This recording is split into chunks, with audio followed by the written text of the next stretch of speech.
on. Hello, welcome to Meet Me at the Movies. I am Noel Tim Manning II, hanging out with Thomas Manning, who is not too long separated from being back. He was a correspondent for us for the Nashville Film Festival. And Thomas, we're glad to have you. Last week on the show while you were gone to Nashville, we had Eric Marchand talking about TIFF, the Toronto International Film Festival, and also gave us some of his hot takes for movies that you got to see, you got to check out, and you got a chance to check out some films too. But something about the Nashville Film Festival, I did not realize just how long running this film festival was. And then when I looked it up, it's been going on since '69. 55 years. That's incredible. Yep. I mean, that's definitely the longest running in the South, probably one of the longest running and oldest in the U.S. that's been continuous. So pretty amazing. And it's right here, just hours away from where we are in Cleveland County.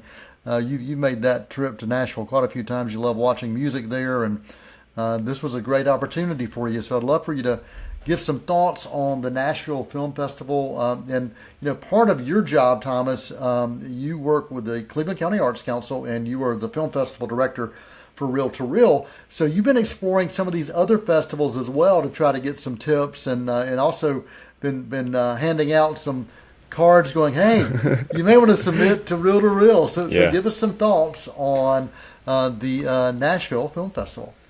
Yeah, so I've been going to quite a few film festivals, trying to learn everything I can, just, be a sponge, soak it all up, and just really program that in so that next year when we come back around to Reel, it's, the best one yet. And, so Nashville, definitely much larger scale than Reel to Reel, and, but it is still intimate in certain ways, in that it does give you that direct connection with the filmmakers. There were plenty of filmmakers who were there on the ground in attendance, answering questions, taking part in Q&A and interviews. I got to interview a handful of filmmakers, which we will talk about later on in the show. So basically it takes place over the course of a week, and it's at two main theaters within Nashville. One of the theaters is the Belcourt Theater, which is the main independent film, or the main independent theater there. It's really gorgeous place. I've seen multiple films there. I saw The Holdovers in 35 millimeter there last year. And then they're at the other Regal Cinemas across town at Regal Green Hills, is where they have a lot of stuff as well. And the schedule, it's well organized. You can plan it out if you want to attend this movie at this time, but then got to get across town to this other one.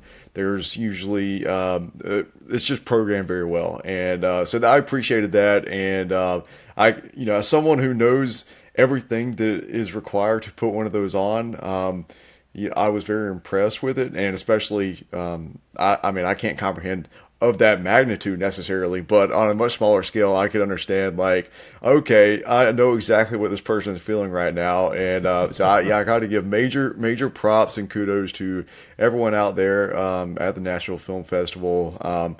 The communication ahead of time was very helpful, getting me in touch with the filmmakers for interviews, and even getting me in touch with filmmakers who weren't even really expecting interviews, but once they heard that there was someone interested, then that gave me some really, really cool opportunities. So overall, I'll say success at the National Film Festival, and I will be back for sure.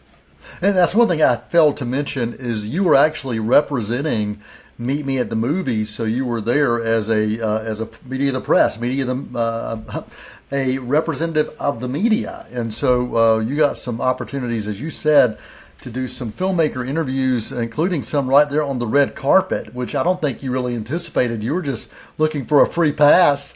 And then you got some extra opportunities as part of that.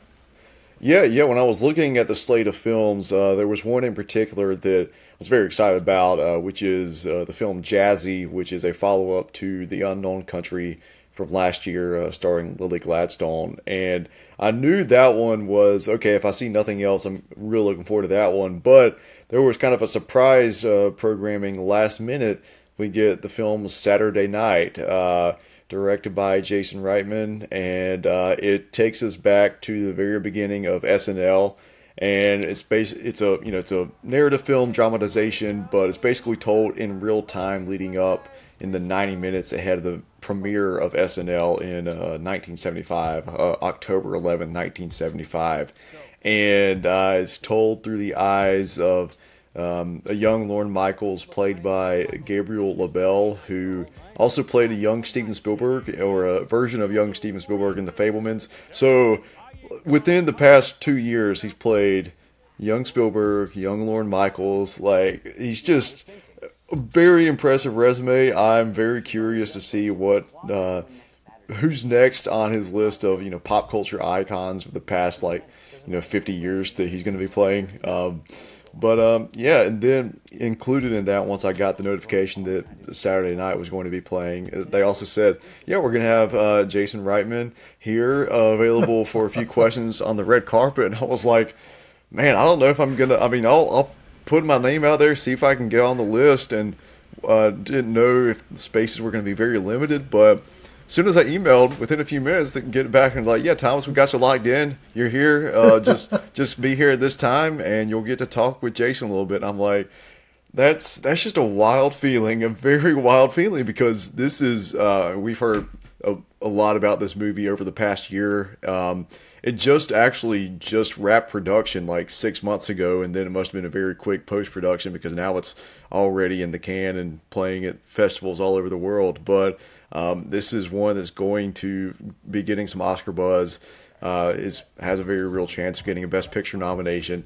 So just knowing I'm right there on the ground, talking to the director of that film as well as the casting director, John Papsadera, just a wonderful, wonderful experience. Yeah, and you didn't know until literally just days before that you were going to have this opportunity, and you thought it was just going to be Jason, and then when you get there, you've also got the casting director. So we didn't have a chance to get a camera available, but we did get audio. So you do have an audio interview, and we're going to be sharing some clips from that. So do you want to go ahead and lead into any of those clips, and then we can do the review afterwards? Yeah. So one question in particular I knew I wanted to ask Jason about was shooting on 16 millimeter film.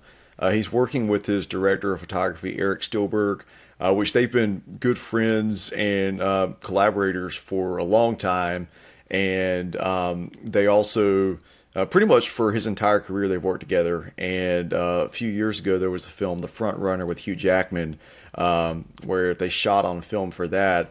So I asked him about kind of comparing the approaches of shooting on film for The Front Runner versus shooting on film for Saturday Night, and you'll hear Jason's response here. So let's roll tape.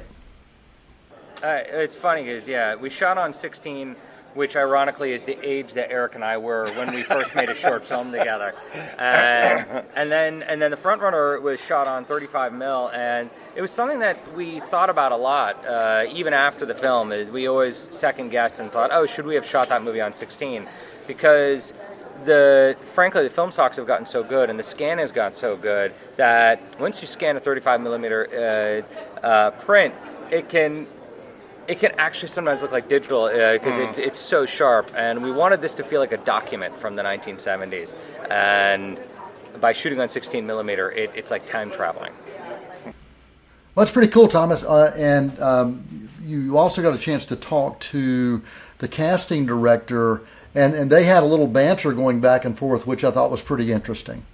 Yeah, and that was a really cool thing about having them both there. Like you said, I didn't know that John Papsadera was going to be there until literally a few minutes before, and but you can tell that they are close friends, and it was just very natural conversation really between the three of us there. So something that I asked that gave them a chance to bounce off each other. There were about 70 or 80 speaking roles in this movie. And on certain days on set, they would have 40 to 50 actors mic'd up at one time. And I read that and then that the sound mixers had obviously quite the job on their hands with that many actors mic'd up on any given day. So I asked Jason about that, and then that's when he kind of tossed it over to John a little bit to talk about John's experience as a casting director, because this is a guy who's been one of Christopher Nolan's frequent casting director fellows for the past 15 years. You'll hear him drop a few of those titles like Oppenheimer and The Dark Knight Rises. So yeah, I think I'll let Jason and John take it from here and talk about their experience working with such a massive cast. Roll tape. Where does this rank in your career as far as number of speaking roles? How many do you have in Dunkirk? How many do you have in Oppenheimer? Do you remember? I think the most I've ever done, it wasn't Oppenheimer, I forget what it was, but it's in the hundreds. Really? Yeah, so, but this is up there. Yeah. I think it was Dark Knight that might have had the most. I think so. Oh, really? I think it was Dark Knight. That makes sense. Yeah. Or Dark Knight Rises. It had like 120, something like that. Yeah. Well, it has 5 acts, so. It does, that's true. Yeah. Yeah. We're up there. We're up there. Yeah. Yeah. You're up We there. have to write an even more complicated one. Yeah, right. Yeah. My mixer, Steve Morrow, who I've worked with since Thank You for Smoking, and who's a genius, really took on the conceptual nature of how we wanted to make this film. We wanted it to feel immersive, and as a result, he built microphones into the set in all the rooms. He was miking all the music live, and would mic every actor every single day. Often on a film, you'll mic the few people talking, and then you presume that you're going to get the rest with the boom. Not on this one. There was so many mics. He had up to 58 channels running on any given day, and as a result, had to have a second mixing board just to keep all the channels of sound straight. And that was using all those embedded mics in all the set, right? Yeah, exactly. Yeah, Exactly. Phenomenal. Being on that set was really phenomenal. Yeah. How was it acting in the movie, John? It was humiliating. So, Thomas, really glad you got a chance to provide those interviews for us. I know you wish you'd had a camera crew, but hey, we'll take what we can get, and it was really nice to hear those voices, and good job with that, those interviews. I'm glad you were able to bring those to us, and I know you really want to dive in also and give us your review of this film, and the film is going to be launching wide, I should say, October 11th, which coincides with the anniversary. This SNL, Saturday Night Live, launched October 11th, 1975, and so it's great that it's actually audiences are going to see it on that anniversary date. Absolutely, yeah. And I think the best way that I can describe it is that this movie moves like a freight train. It's just 90 minutes of chaos, and it's the final product that we see for SNL. It's carefully controlled chaos, but in the lead up, it just feels like there's no way they're going to pull any of this off. And that, another interesting part of, there was a post-show Q&A with Jason and John, which I actually had a front row seat for that as well, which was really, really awesome. But, Jason kind of talking about how he's been through experiences like that. I think every professional, regardless of, your professional background, has been in one of those experiences where you have this massive daunting task ahead of you and you can't imagine possibly how you're going to complete it, but eventually it's going to happen with or without you, and you kind of you got to kind of ride that wave, and you got to do your part, and something's going to happen for better or for worse. And I think this film personifies that in very frenetic, and it's frenetic and kinetic, I guess, as far as the energy that we feel in this film. And Gabriel LaBelle just channeling all that through this young Lorne Michaels character. He was brilliant. I could sit here and list the rest of the cast for the rest of the show, but another really impressive part. So Jean Baptiste has a role in this film, but he also composed the music, and all the score was improv on set. Wow. He basically composed that score on set. And then other characters popping up. You have Nicholas Braun, who plays 2 different roles, including Jim Henson. You have J.K. Simmons in a classic role, and then Chevy Chase is played by. I'm sorry, I should have gotten the actor's name. It's the Riddler. It's the guy. Yes, the guy who played the Riddler in Gotham plays Chevy Chase, and it's probably the best Chevy Chase impersonation I've ever seen. And I think he should be getting some supporting actor buzz, but just getting all of those, idiosyncrasies of Chevy's body language and the way he delivers his lines, and just the way he speaks and communicates with people. He absolutely nailed that. And then another part of my conversation with Jason, which you heard, he talked about how shooting on 16 millimeter made this film feel like time traveling, and it certainly does. It's extremely immersive experience, and I was sitting on the front row of the theater for my particular showing, which maybe not exactly my preferred way of watching a movie, but that just added more deeply to feeling just enveloped by the screen and by this world. So yeah, production design, costume design, all technical categories across the board, very authentic. From the opening shot of this film, you feel like you're right there on the ground in 1975 New York. It has that classic, as far as the exterior scenes or the few exterior scenes, has that classic Scorsese texture to it, with the city street lights at night. So yes, Saturday night, I'm very, very lucky that I got to check this one out early, and I think a lot of crowds are going to have a great time with it. And this is, as far as the genre, it's a kind of a biodramedy, so it's kind of a hybrid, correct? Yeah, that's a great way to put it. There will be many, many laughs, but it's also kind of has elements of a thriller, elements of a tense drama. So it's got all of that. Awesome. The film is Saturday Night, from Jason Reitman, and it is going to be in theaters wide October 11th. Thomas, what is your rating for Saturday Night? I'll give an A- to Saturday Night. Okay, A-. Check that out in theaters. It does come from Sony Pictures. So, Thomas, we're going to take a break, but I'm going to try to sprinkle in some SNL trivia throughout. So here's one for you. So the youngest cast member of SNL, the youngest cast member when they started. Okay, so here are your choices. Anthony Michael Hall, which you may have not realized was on SNL, from the Breakfast Club. Right. Eddie Murphy, or Robert Downey Jr., Iron Man. So who do you think was the youngest when they started on SNL? I think it's Murphy. Okay, Eddie Murphy was 19. Okay. Robert Downey Jr. was 20, and Anthony Michael Hall 17 years old when he started SNL. So Anthony Michael Hall is the answer. Appreciate you guys spending time with us right here on Meet Me at the Movies on C19 TV with Thomas Manning giving us some thoughts from the Nashville Film Festival. I'm Noel T. Manning II. We're going to take a quick intermission.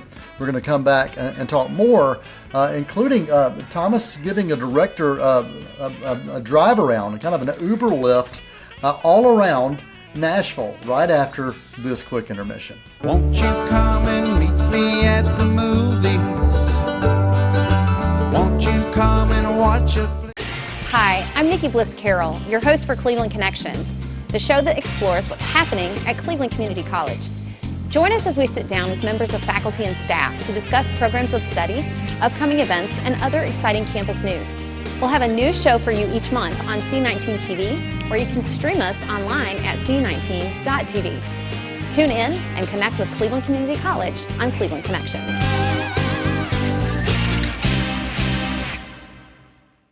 Won't you come and meet me at the movies? Won't you come and watch a flick? Hello, welcome back to Meet Me at the Movies right here on C19 TV. I'm Noel T. Manning II, hanging out with Thomas Manning, talking about the Nashville Film Festival and a couple of films that Thomas got a chance to check out. He talked about Saturday Night before the break, which is focused on SNL and that first episode and the craziness leading up to that first episode. Before the break, we gave a trivia question to Thomas. We're going to do at least one more. So I've got one more for you before we dive into the next topic, Thomas. And this does come from, I've got to tell people where it's coming from the AARP magazine. So they've got an SNL, since SNL's 50, they're actually able to be members of AARP. So who do you think has hosted SNL the most times? Steve Martin, John Goodman, or Alec Baldwin? I think it's Steve Martin. Steve Martin has hosted SNL 16 times. John Goodman has hosted 13 times. Alec Baldwin, 17 times. Oh, my goodness. Alec Baldwin has hosted Saturday Night Live. All right, Thomas, so Nashville Film Festival, you gave us some thoughts about kind of how much you enjoyed it and how crazy it was. And you also got another crazy experience. You had a filmmaker interview in a coffee shop, and also as you were giving them a ride around Nashville. So I got to hear the story, and then we'll talk about the movie Jazzy. Yeah, so as I mentioned, Jazzy was pretty much the number one film on my radar for this festival. Saw The Unknown Country last year, directed by Marissa Maltz. I actually saw that one, as it happens, in the Belcourt Theater in Nashville. And this film, Jazzy, is basically a sequel to that. And to kind of give you an idea of what these films are, they're road movies and with very few actual professional actors. Most of the people you see in this film are just regular everyday people. It kind of takes a Nomadland approach in that regard, but it's still a fictional narrative, and it's not a documentary; it's a dramatized story. So I knew that I was really want to see Jazzy, and I would love to speak with the director, Marissa Maltz. So I reached out to the reps at the film festival, and they were kind enough to put me in contact with Marissa, and we set it up. As I was on my way, originally we were planning to meet somewhere else, but we had to pivot to meet at a coffee shop, and had a great conversation there, which you'll see some quotes from that pop up in some other places here on Meet Me in the Movies, I'm sure. And but then after that, she had a meeting to get to, and I was like, well, it was great to see you, and I'll see you at the screening tonight. She was like, well, would it be crazy for me to ask you for a ride? And I'm like, you directed one of my favorite movies of last year, and I'm about to see your movie tonight. It's one of my most anticipated of the festival. Like, it totally no problem whatsoever. It's an honor to give you just 15 minutes down the road even. I mean, I basically got a second free interview out of it. We're just driving around. We're talking about how, her, now she worked with Lily Gladstone multiple times. They're working on another film with Lily as well. And it was just one of those surreal moments. I'm like, how did I end up in this specific situation? Chauffeuring around the director responsible for some of my favorite cinematic memories in recent memory. And that's just, stuff like that. I do not take for granted whatsoever, because I know how fortunate we are to have those opportunities. And that's just where it's like, man, all these times we've recorded Meet Me in the Movies, I've probably forgotten some of these shows, and I've probably forgotten more than we've done, but it all leads to moments like that and makes it worth it. So yeah, absolutely. Well, let's talk about the film Jazzy and hear your review of it, and if there are any quotes that you or anything you gained from her interview that you want to sprinkle in, please do that as well. Yeah, so Jazzy is the title character is a young girl named Jasmine Bearkiller Shangro, and this movie basically follows 6 years of her life from 6 years old to 12 years old, and so it's kind of filmed over those 6 years, somewhat similarly to Richard Linklater's Boyhood, and wow. So between Jazzy and The Unknown Country, Marissa Maltz was working on these films for 8+ years. And it's a coming of age story, also a story about friendship and how friendship is one of the greatest gifts in life, but also how tragic and painful it can be when that friendship changes in a certain way, or when certain elements surrounding a friendship, when those dynamics shift, especially when you are of a certain age, like 9, 10, 11 years old, when so much of your brain chemistry is changing anyway. And this film kind of captures that dynamic at a very specific time in Jazzy's life. And I think it's relatable to anybody who has been that age. And it was just beautifully captured. And The Unknown Country is a film about Lily Gladstone's character who is grieving the loss of her grandmother. Jazzy is basically about Jasmine grieving aspects of her childhood and realizing that life is not, that her life is changing, and it's probably never again going to be what it was or what she always knew it to be. And I talked to Marissa about that, and she offered up some, very, very beautiful thoughts on that. And the writing in this film, the stories in this film, were actually derived straight from the kids that we see. Actually, in the credits, you'll see based on stories from Jasmine and Soraya, who is her friend in this film. So effectively, these young children, not even teenagers, were co-writers on this film, and that was a very unique experience for Marissa. So I loved having her share about that.